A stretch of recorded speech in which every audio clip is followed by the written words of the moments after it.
All right, let's talk about something super frustrating. That's sciatica that kicks in during a simple walk.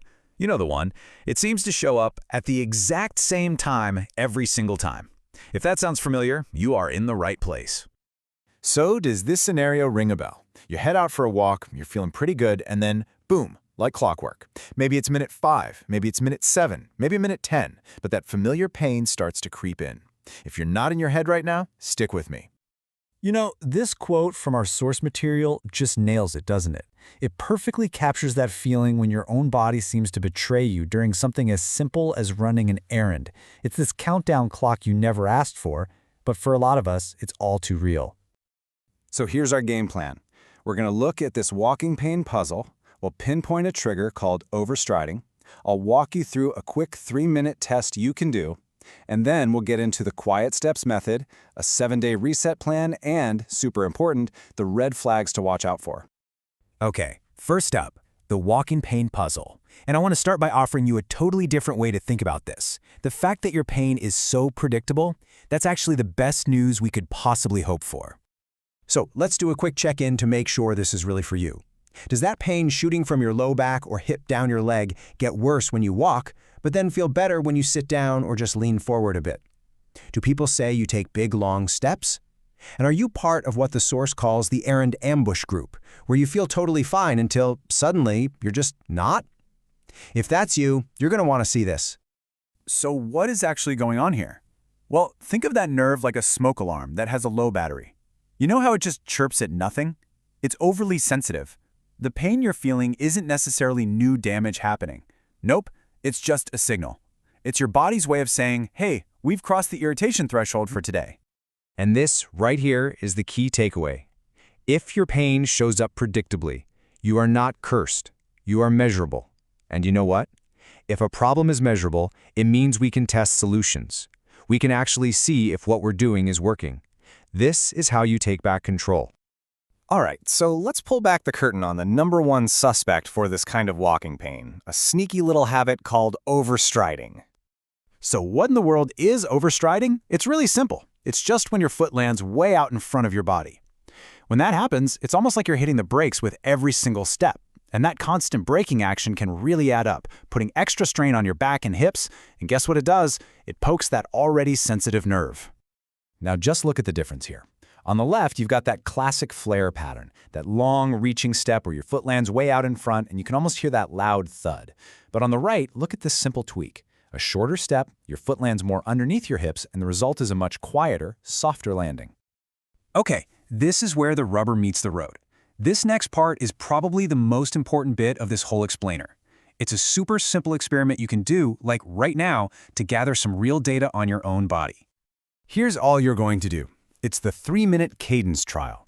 For minute number 1, just walk totally normally. Pay attention to how you feel. Then, for minute 2, I want you to intentionally take shorter, maybe slightly quicker steps.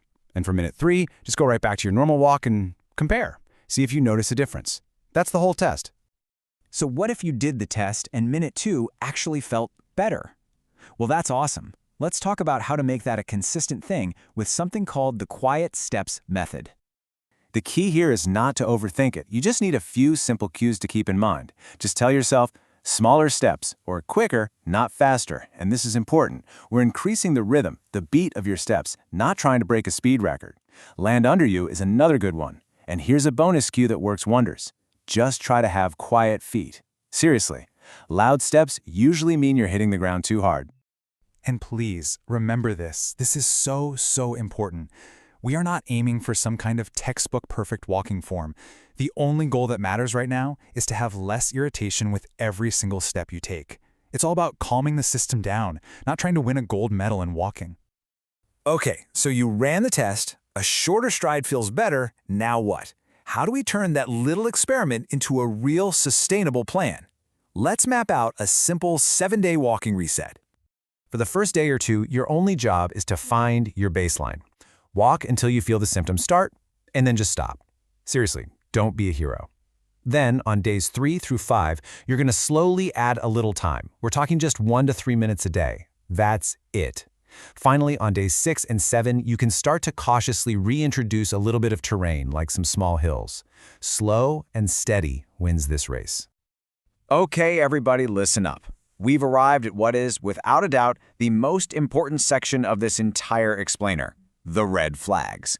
These are the absolute, non-negotiable safety rules. If you experience any of these things, this is not a wait-and-see kind of deal. I'm talking about new or worsening weakness in your leg, something called foot drop, numbness in what they call the saddle area, so around your genitals or bottom, or any new loss of bladder or bowel control. These require urgent medical evaluation. Please take this very seriously. So let's make this super clear with this decision card. You're probably in option A, keep walking with modifications. If your symptoms come on slowly, they settle down pretty quickly after you stop, and taking shorter steps helps. But you are definitely in option B, stop and get evaluated if you have any of those red flags we just talked about, or your pain is escalating really fast. So let's circle all the way back to the beginning. What about that minute 7 mystery? The secret culprit? Well, it's usually not that mysterious at all. It's often just fatigue. It's that point in your walk where you get a little tired, your form gets a little sloppy, and your steps naturally start to get longer and louder and more irritating to that nerve. And I want to leave you with this idea for a goal. The initial aim isn't some magical instant cure. It's simply for the pain to feel less provoked, to feel like it's lost its megaphone, and now it's just a whisper in the background. That, right there, is a huge win. So I'll just leave you with this one last thought. What if the answer here isn't some complicated stretch or another pill? What if your very next step toward feeling better is just that simple 3-minute walking experiment we talked about? Why not go find out for yourself?